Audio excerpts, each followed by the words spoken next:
என்னவோ எங்களுடைய தொழில்துறை அமைச்சர் கீர்த்தனாவுக்கு ஒண்ணுமே தெரியாது. ரீல்ஸ் மட்டும் தான் போட தெரியும். 15,000 கோடி ஆந்திராக்கு போச்சு, 30,000 கோடி ஆந்திராக்கு போச்சுன்னாங்க.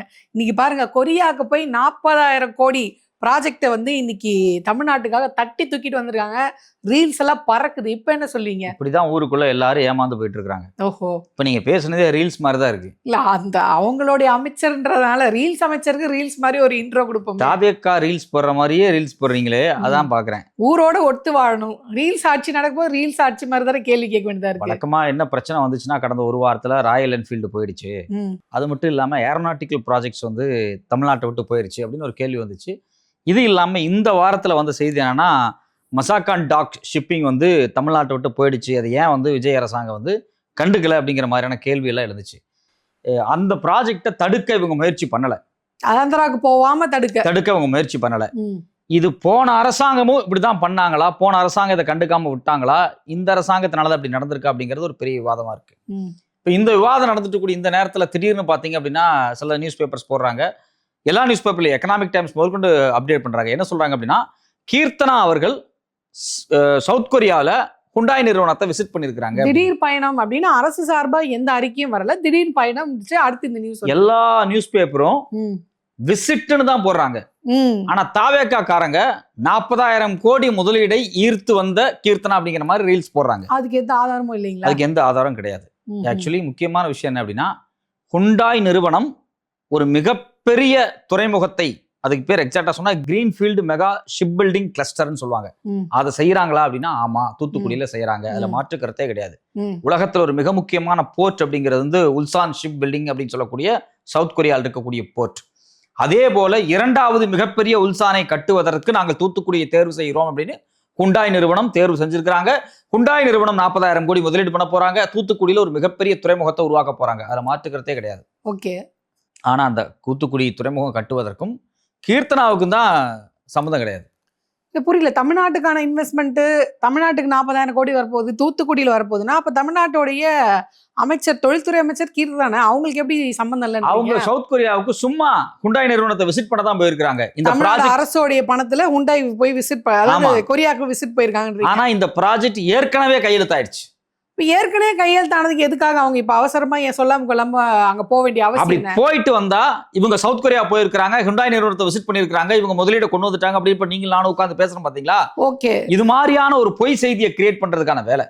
அதாவது 40,000 கோடி முதலீடு ஈர்த்தது கீர்த்தனா, விஜய் அவர்களுடைய அரசு சிறப்பா செயல்படுது அப்படின்னு ஒரு பொம்மையா, ஒரு போலியா ஒரு நியூஸ் போடுறதுக்காக ரொம்ப எக்ஸாக்டா சொல்லலாம். மார்டைம் அமிர்த் கால் விஷன் 2047 அப்படின்னு மோடி அரசாங்கம் 2 ஆண்டுகளுக்கு முன்பே 2047 இந்தியாவினுடைய கடல் பரப்பு, துறைமுகங்கள் எப்படி இருக்க வேண்டும் என்பது குறித்து மிக விரிவாக ஒரு திட்டத்தை வந்து போட்டிருக்கிறாங்க. விஷன் 2047.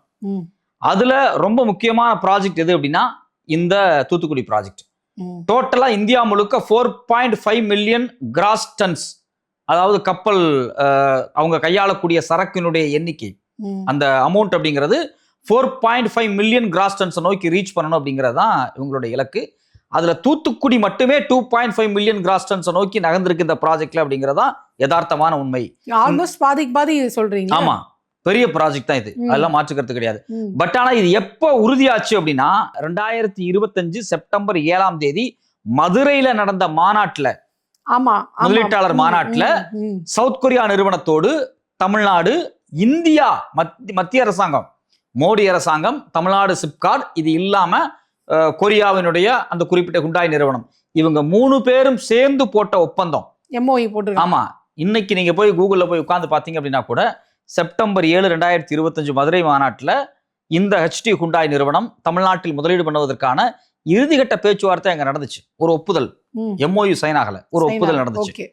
ரெண்டாவது முக்கியமான விஷயம், MOU எக்ஸாக்டா எப்ப சைன் ஆகுது அப்படின்னா டிசம்பர் 26, 2025. அதாவது கடந்த திமுக ஆட்சியில அது வந்து நடந்திருக்கு. செப்டம்பர் மாசம் பேசி முடிக்கப்படுது, டிசம்பர் 26, 2025 கையெழுத்தாகுது. இது ரெண்டுமே நடக்கும்போது தமிழ்நாட்டினுடைய முதலமைச்சர் திரு மு.க. ஸ்டாலின் அவர்கள், தமிழ்நாட்டினுடைய தொழில்துறை அமைச்சர் TRB ராஜா.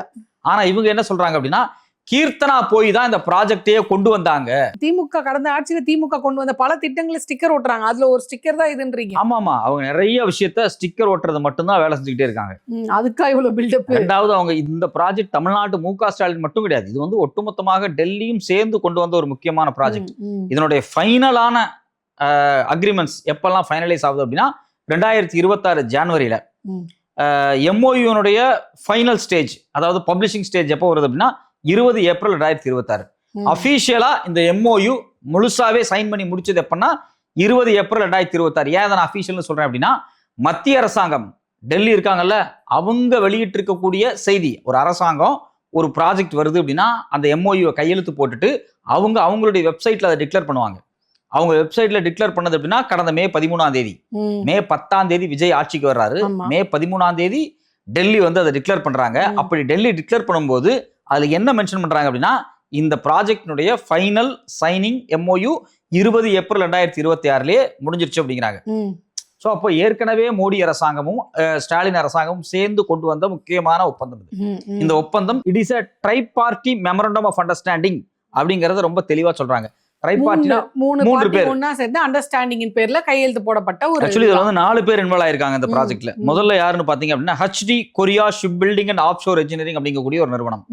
இந்த நிறுவனம் HD ஹுண்டாய் ஹெவி இண்டஸ்ட்ரீஸ் அப்படின்னு சவுத் கொரியாவில் இருக்கக்கூடிய ஹுண்டாய் நிறுவனம் இருக்கு பாத்தீங்களா, இந்த நிறுவனத்தினுடைய ஒரு ஹோல்டிங் கம்பெனி. அது ஹோல்டிங் கம்பெனி அப்படின்னா அவங்களோட சப்சிடரி யூனிட் மாதிரி. அவங்களுடைய ஒரு குறிப்பிட்ட சதவீதத்துக்கான ஷேர்ஸை யாருது, இந்த HD கொரியா ஷிப் பில்டிங் இருக்கிற ஷேர்ஸை வந்து ஹுண்டாய் நிறுவனம் ஹோல்டு பண்ணி வச்சிருக்கோம். அவங்களோட ஹோல்டிங் நிறுவனம் தான். ஸோ இவங்க ஃபர்ஸ்ட். ரெண்டாவது யாருன்னு பாத்தீங்கன்னா, நம்ம தூத்துக்குடி இருக்கக்கூடிய வஉசி துறைமுகம் இருக்கு பாத்தீங்களா, அதாவது வஉசி போர்ட் அத்தாரிட்டி மத்திய அரசாங்கத்துக்கு கீழே தான் அந்த கட்டுப்பாட்டில் இருக்கு. இதனுடைய ஒரு ஸ்பெஷல் ஆபரேட்டிவ் வெஹிக்கிள், அதாவது national ship building and heavy industries park Tamil Nadu. இப்போ இவங்க 2 பேர்த்துக்கு இடையில இந்த குறிப்பிட்ட ப்ராஜெக்ட் இருக்கு பாத்தீங்களா, இந்த குறிப்பிட்ட ப்ராஜெக்டுக்காக உருவாக்கப்பட்ட இந்த நேஷனல் ஷிப் பில்டிங் இருக்கு பாத்தீங்களா, இது பேர் தான் ஸ்பெஷல் பர்பஸ் வெஹிக்கிள்னு சொல்லுவாங்க. ஸ்பெஷல் பர்பஸ் வெஹிக்கிள்லாம் ஒன்றும் இல்லை. இப்போ நான் வந்து கொரியா கம்பெனிக்காரன், நீங்க வந்து தூத்துக்குடி துறைமுகம் அப்படின்னம்னா, நாம ஒரு ப்ராஜெக்ட்ல ஒன்னா சேர்ந்து கையெழுத்து போடுறோம் அப்படின்னம்னா, அந்த ஒரு ப்ராஜெக்டுக்கு மட்டும் உருவாக்கப்படக்கூடிய ஒரு பிரத்யோகமான நிறுவன அமைப்பது. எப்படி இந்த நேத்து இந்த மசாகான் டாக்கு வந்து ஆந்திரால விசாகப்பட்டினத்தோடைய போர்ட்டும் ஆந்திரா அரசும் சேர்ந்து ஒரு ஸ்பெஷல் வெஹிக்கிள் போட்டிருக்காங்க, அதே மாதிரிதான் இங்க இது. அதுக்கு பேர் வந்து ஸ்பெஷல் பர்பஸ் வெஹிக்கிள் அப்படின்னு சொல்லுவாங்க. அது எதுக்கு அப்படின்னா, நிதி ஒதுக்குறது இருக்கு பாத்தீங்களா, நிதி செப்பரேட்டா ஒதுக்கணும். இப்ப வந்து தூத்துக்குடி துறைமுகம் VOC துறைமுகத்தினுடைய வரவு செலவுக்கும் இந்த உருவாக்கப்படக்கூடிய புது ப்ராஜெக்ட் இருக்கு பாத்தீங்கன்னா, அதுக்கு எந்த தொடர்பு கிடையாது. தனியாக ஒரு குறிப்பிட்ட நிதி ஒதுக்கப்பட்டு அந்த நிதியின் அடிப்படையில் இது வேலை செய்யும். ஓகேங்களா. மூணாவது யார் அப்படின்னு பாத்தீங்க அப்படின்னா, தமிழ்நாட்டினுடைய சிப்காட், தமிழ்நாட்டு அரசனுடைய சிப்காட். அப்ப இந்த 3 பேரும் சேர்ந்துதான். இதுல வந்து குறிப்பாக இந்தியாவும் இல்ல மத்திய அரசாங்கம் தமிழ்நாடும் சேர்ந்தும் பிளஸ் கொரியாவினுடைய ஹுண்டாய் நிறுவனம் 2 பேரும் 50% முதலீடுகள் பண்ணணும். ஸோ அதான் இதனுடைய ஸ்பெஷல் பர்பஸ் வெஹிக்கிளினுடைய ஒரு பார்ட்னர்ஷிப் டீடு. அடுத்தது பாத்தீங்க அப்படின்னா, இவங்களுக்கு ஃபினான்ஸ் பண்றதுல சாகர்மலா ஃபினான்ஸ் கார்பரேஷன் அப்படிங்கக்கூடிய நிறுவனம் நேரடியா தலையிட்டு இருக்காங்க. நான் என்ன கேட்கிறேன், இந்த ப்ராஜெக்ட் இந்த ஃபார்மேட் இருக்கு பாத்தீங்களா, இந்த ட்ரை பார்ட்டி அக்ரிமெண்ட், இந்த ட்ரை பார்ட்டி அக்ரிமெண்ட் எல்லாமே கடந்த டிசம்பர்லயே ஃபைனலைஸ் ஆயிருச்சு, முடிஞ்சிருச்சு. ஆல்மோஸ்ட் ஃபைனலைஸ் ஆகி கையெழுத்தாகி அது வந்து ஏப்ரல்ல வந்து டிக்ளரே பண்ணி வெளிவிட்டுட்டாங்க, பப்ளிஷ்டு நியூஸ். இப்ப எங்க கீர்த்தனா வந்தாங்க, எங்க விஜய் வந்தாங்க, இவங்களுக்கு இந்த 40,000 கோடிக்கு என்ன சம்பந்தம் புரியலையே. இது எவ்வளவு ஒரு தவறான ஆக்டிவிட்டி பாருங்க. ஹுண்டாய் நிறுவனம் முதலீடு பண்ணி அவன் ப்ராஜெக்ட ஸ்டார்ட் பண்ண போறான். அதுக்கு மத்திய அரசாங்கமும் இதுக்கு முன்னாடி இருந்த அரசாங்கமும் தான் காரணம்.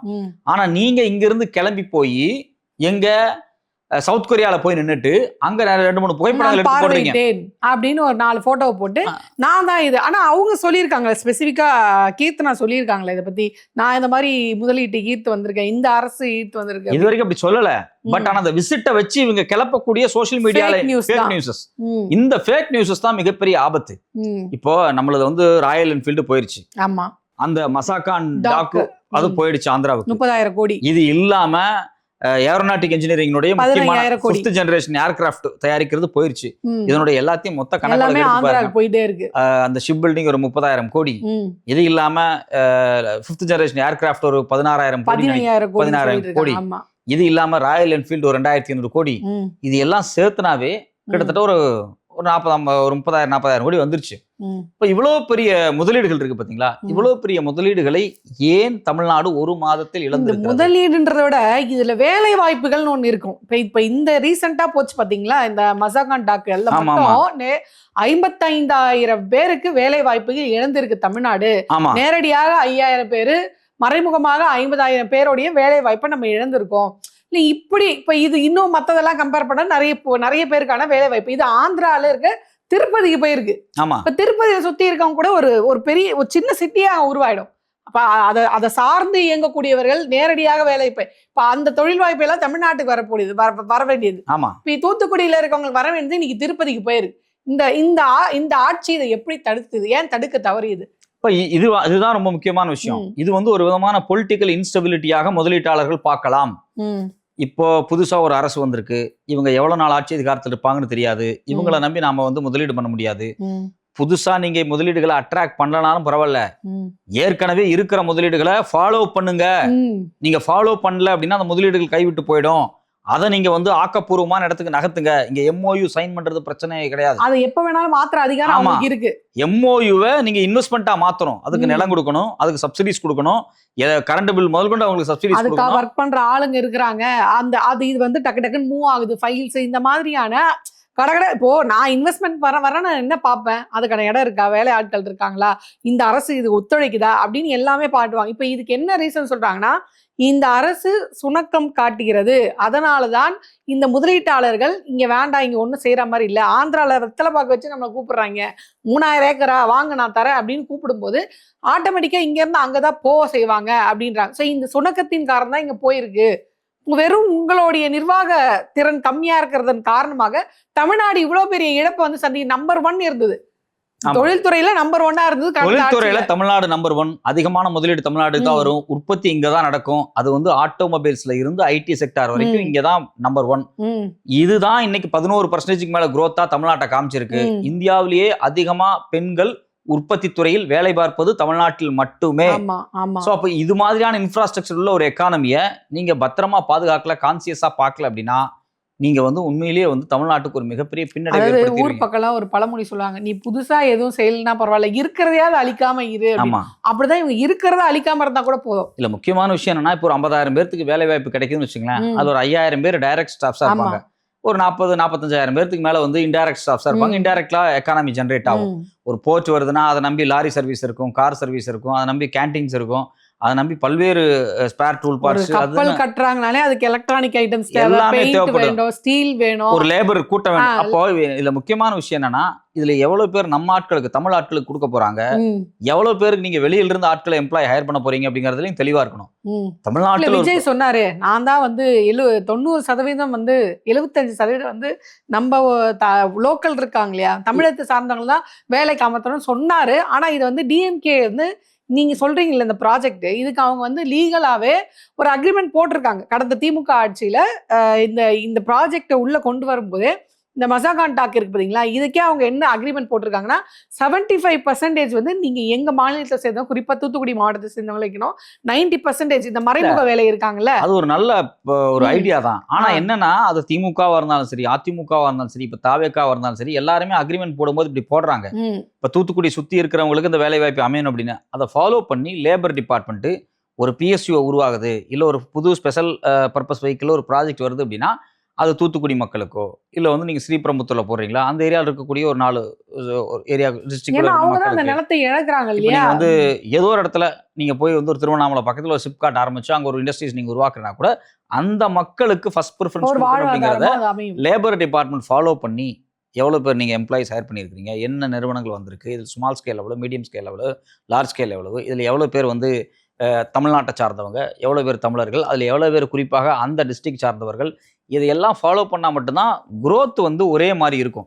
இப்போ இல்லைன்னு வச்சுங்களேன், தூத்துக்குடியில் 50,000 கோடி நீங்கள் போட்டு ஒரு பெரிய கப்பல் கட்டுற துறைமுகம் உருவாகும், 50,000 பேர் வேலை பார்ப்பாங்க, ஒரு 5,000 பேர் எங்கிருந்தோ நீங்கள் கூட்டு வருவீங்க, நீங்கள் வெளியிலிருந்து ஆட்களை கூட்டு வருவீங்க, நாளைக்கு பங்களாதேஷ்லேருந்து ஆளை கூட்டு வருவீங்க, பங்களாதேஷ்லேருந்து கூட்ட முடியாது இப்போதைக்கு அவங்களுக்கு விசா பிரச்சனையாக இருக்குது, அங்கிருந்து வர்றவங்களை திருப்பி அனுப்புறாங்க. வழக்கமா என்ன நடக்கு அப்படின்னா பீகார், வெஸ்ட் பெங்கால்ல இருந்து வர்றாங்க. வெஸ்ட் பெங்கால்ல இருந்து வர்றவங்க நிறைய பேருக்கு இவங்க பங்களாதேஷ்னு பொய்யா சொல்லிடுறாங்க. ஆமா, அது ஒரு வேதனையா இருக்கு. இப்ப அத எஸ்ஏஆர் மூலமா கண்டுபிடிச்சிருக்காங்க. இப்ப என்ன ஆகுனா அங்கிருந்து நீங்க வந்து நார்த்ல பீகார்ல இருந்து, நீங்க உத்தரப்பிரதேஷ்ல இருந்து, வெஸ்ட் பெங்கால்ல இருந்து, ஒரிசால இருந்து ஆட்களை கொண்டு வந்து நீங்க 30,000-40,000 பேர் நீங்க விட்டுட்டீங்க அப்படின்னா நீங்க என்ன இங்க என்ன நோக்கத்துக்காக கொண்டு வந்தீங்க, அந்த நோக்கம் ஃபெயிலியர்.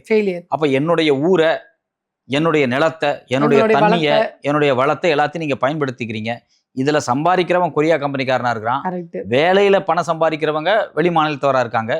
இங்க இருக்கக்கூடிய மக்களுக்கு ஒரு முக்கியத்துவத்தை கொடுத்துட்டு மற்ற மாநிலத்தை சேர்த்துக்கங்க, தப்பு கிடையாது. பட் ஆனா ஒரு பர்சன்டேஜ் வந்து தமிழ்நாட்டு உழைப்பாளர்களுக்கு கொடுக்கணும் அப்படிங்கறதா எல்லாத்துலயும் இந்த பிரச்சனை வேணாம் தான் ஆந்திராக்கு தாரவாத்து கொடுத்துட்டாங்க. மொத்தமா ஆயிப்போச்சு, மொத்தமா ஆந்திராக்கு போட்டோம். இங்க ஏற்கனவே பாத்தீங்க அப்படின்னா இப்ப எல்என்டினுடைய 3 ப்ராஜெக்ட் எக்ஸ்டென்ஷன் ப்ராஜெக்ட் வந்துச்சு. அவங்களுடைய காஞ்சிபுரம் டேட்டா சென்டரா இருக்கட்டும், இல்ல வந்து அந்த மின் உற்பத்திக்கான ஸ்பேர் பார்ட்ஸ் வந்து கோயம்புத்தூர்ல தயாரிக்கிறத ஒரு ப்ராஜெக்ட் இருந்துச்சு. இது எல்லாமே வந்து இவங்க ஏதோ புதுசா கொண்டு வந்த மாதிரி சொல்லிட்டாங்க. அது எல்லாமே எக்ஸ்டென்ஷன் ப்ராஜெக்ட். ஏற்கனவே இருக்கிறத எல்என்டியே தமிழ்நாட்டுல தான் இருக்கு. மிகப்பெரிய முதலீடு, ஹெட் ஆபீஸே தமிழ்நாட்டுல தான் உட்கார்ந்திருக்கு. அதாவது அதோட ஒரிஜினல் இங்க தான் இருக்கு. ஆமா, எக்ஸ்பான்ஷன் வந்து தமிழ்நாட்டுக்குள்ளே பண்ண முடியாது. ஆந்திரா எல்என்டி இந்தியா முழுக்க ப்ராஜெக்ட் எடுத்தாலும் இல்ல, நான் அந்த ராயல் என்ஃபீல்ட் சொல்றேன். ராயல் என்ஃபீல்டு வந்து பாத்தீங்க அப்படின்னா தமிழ்நாட்டுல தான் மெயின். அவங்க வந்து சவுத் இந்தியால தமிழ்நாட்டை தான் ப்ரிஃபரன்ஸா இருக்காங்க. 4 யூனிட் இருக்கு. ஒரு ஆண்டுக்கு 20 லட்சம் பைக்கு மேல தயாரிக்கக்கூடிய இடமா இது இருக்கு. இதனுடைய எக்ஸ்டென்ஷன் ப்ராஜெக்ட் தான் அது. அதுவும் புதுசா அவங்க கொண்டு வந்த மாதிரி எல்லாம் சொன்னாங்க. அப்புறம் கடைசியில் அதுவும் நம்ம கையை விட்டு போயிடுச்சு. இதுல முக்கியமான விஷயம் எல்என்டியை பொறுத்த வரைக்கும் எல்என்டியும் தமிழ்நாடு தான் பேஸ் அவங்களுக்கு. அதுவும் வந்து மேனுஃபேக்சரிங் செக்டர் தான், அதாவது இன்ஃப்ராஸ்ட்ரக்சர் செக்டர் தான். இந்த ஏரியாவில் அவங்க எக்ஸ்டென்ஷன் ப்ராஜெக்ட் கொண்டு வந்தா கூட காரணம் நாங்க தான். முதல்ல தமிழ்நாட்டுக்கு எல்என்டி நாங்க தான் கொண்டு வந்திருக்கிறோம். முதல்ல எனக்கு ஆச்சரியமா இருக்கு, முதல்ல நீங்க எப்படி தமிழ்நாட்டுக்கு எல்என்டி கொண்டு வந்து வரைக்கும் இருந்த எல்என்டி டூப்ளிகேட்டா இருக்கு. சென்னை முழுக்க மெட்ரோ போட்டிருக்கிறது எல்லா வரைக்கும் எல்என்டி தான் பாத்துட்டு இருக்காங்க. பல ரோடு ப்ராஜெக்ட் அந்த காலத்திலேயே கோயம்புத்தூர் ரோடு எல்லாம் போட்டது எல்என்டிக்கு ஒரு ரோல் பங்கு இருக்கு. இது எதை எடுத்தாலும் நாங்க தான் முதல்ல. கலைஞர் காலத்துல கொடுத்த பஸ் பாஸையே எங்க காலத்துல நாங்களாம் கலைஞர் கொடுத்த பஸ் பாஸ்ல தான் நாங்கெல்லாம் படிச்சு ஸ்கூலுக்கு போனோம் வந்தோம். புதுசா பாருங்க, இந்த வாட்டி அண்ணன் வந்த உடனே ஸ்கூல் ஸ்டூடெண்ட்க்குலாம் வந்து பஸ் பாஸ் கொடுக்குறாங்கன்னு அடிச்சுக்கு முதல் முறையாக மாணவர்களுக்கு இலவச பேருந்து அப்படின்னு போடுறாங்க. அதுதான் சொல்றேன். அது உதயநிதி அவர்கள் இருக்காங்கல்ல, அவங்க அதை கிரீன் பிளாக் பண்ணி வாய்ஸ் பண்ணி தொடங்கின அந்த வீடியோ. இவ்வளோ வீடியோ ஆதாரங்கள், போட்டோஸ் எல்லாமே இருக்கும்போது அதுல ஒரு நியாயம் இருக்கு. என்ன அப்படின்னா தாவேகாவை சார்ந்த யாருக்கும் முன்ன பின்ன அரசியல் தெரியாது, பழகுறாங்க. ஃபர்ஸ்ட் தடவை அரசியலுக்கு வரும்போது எல்லாம் புதுசா இருக்கு. அவங்க அனுபவித்த விஷயங்கள் எதுவுமே அவங்களுக்கு கான்சியஸ்ல இல்ல. இப்ப அந்த பசங்க எல்லாருமே பஸ் பாஸ் ஃப்ரீயா தான் போயிட்டு வந்திருப்பாங்க. அவங்க எல்லாருமே ஸ்காலர்ஷிப்ல படிச்சிருப்பாங்க. அவங்க எல்லாருமே ஃபர்ஸ்ட் கிராஜுவேட்டா இருந்து காலேஜுக்கு போனவங்க நிறைய பேர் இருப்பாங்க. எல்லாத்தையுமே அவங்க அனுபவிச்சிருப்பாங்க. ஆனா எதுவுமே அவங்களுக்கு பொலிட்டிக்கல் கான்சியஸா தெரியாதனால இப்பதான் முதலா நடக்குது. பொண்ணுல கீர்த்தனா அவர்கள் தான் தமிழ்நாட்டுடைய முதல் பெண் அமைச்சர் சொன்னப்போ அதை எல்லாரும் ஃபயர் விடுறாங்க. அப்ப அவங்களை பொறுத்த வரைக்கும் இதுக்கு முன்னாடி பெண் அமைச்சர் யாருன்னே அவங்களுக்கு தெரியாது. முதலமைச்சராகவே ஒரு பெண் இந்த மாநிலத்துல இருந்துட்டு அதிகமான காலம் இருந்திருக்காங்க. சோ அப்ப இது எதுவுமே பொலிட்டிக்கல் கான்சியஸா இல்லாதனால இப்ப நடக்கிறது எல்லாமே புதுசா தெரியுது. இது எல்லாமே தமிழ்நாட்டில் முதல் முறையாக தமிழ்நாட்டில் முதல் முறையாக அப்படின்னு சொல்றது இந்த மின்வெட்டு தான் சொல்லணும். தமிழ்நாட்டில் முதல் முறையாக மின்வெட்டு முதல்ல சொல்ல முடியாது. ஏற்கனவே பல ஆட்சிகள் இருந்திருக்கு. அது இந்த கடந்த 10 ஆண்டுகள் அப்படி இல்ல. ஆனா இப்ப பார்க்கும்போதுதான் அது வந்து ஒரு பக்கம் டிரான்ஸ்ஃபார்மர் பத்தி எரியுது. இப்ப பெரம்பூர்ல சொந்த தொகுதி தான், முதலமைச்சரோட சொந்த தொகுதியில் தான் நேத்து வந்து டிரான்ஸ்ஃபார்மர் வெடிச்சிருக்கு, போராட்டம் நடந்திருக்கு. ஆனா பியூஸ புடிங்கி ஆவடி பகுதியில் நேத்து போராட்டம் புடிங்கிட்டு போயிட்டாங்கன்னா அமைச்சர் சொல்றாரு, மின்சாரத்துறை அமைச்சர் சொல்றாரு, கேட்டா ஃபீஸ் கட்டையை காணோம் அப்படிங்கிறாரு, ஹார்ட் டிஸ்க் காணோங்கிறாரு. ஹார்ட் டிஸ்க் போட்டு தேடி கண்டுபிடிச்சு போலீஸ். ஆனா மக்கள் என்ன சொல்றாங்க அப்படின்னா ஒண்ணுமே இல்ல, காயலங்கல்ல போனேன்றாங்க. மக்கள் என்ன சொல்றாங்க அப்படின்னா எம்எல்ஏ காணும், மினிஸ்டர் காணும் தேடிட்டு இருக்காங்க. அது பார்க்கும்போது நமக்கு வருத்தமா இருக்கு. உண்மையிலேயே கரண்ட் இல்லாத ஒரு பெரிய சிக்கல் தான் இது. மாதிரி பவர் சப்ளை, பவர் டிஸ்ட்ரிபியூஷன்ல இவ்வளவு பெரிய சிக்கலை ஏற்படுத்திட்டு இருக்கு. நீங்க இவ்வளவு பெரிய ப்ராஜெக்ட் எப்படி நீங்க வந்து அவங்களுக்கு பவர் கொடுக்க போறீங்க? இல்ல அதான் இன்னொரு விஷயம் இருக்கு. இந்த எலக்ட்ரிசிட்டி டிஸ்ட்ரிபியூஷனுக்குள்ள ஏதோ ஒரு வகையில வந்து அதானியை கொண்டு வரதுக்கான முயற்சி நடக்குது அப்படிங்கிற கேள்வி எல்லாம் நமக்கு வருது. பொறுத்திருந்து பார்ப்போம் அடுத்து என்ன நடக்குது அப்படின்னு.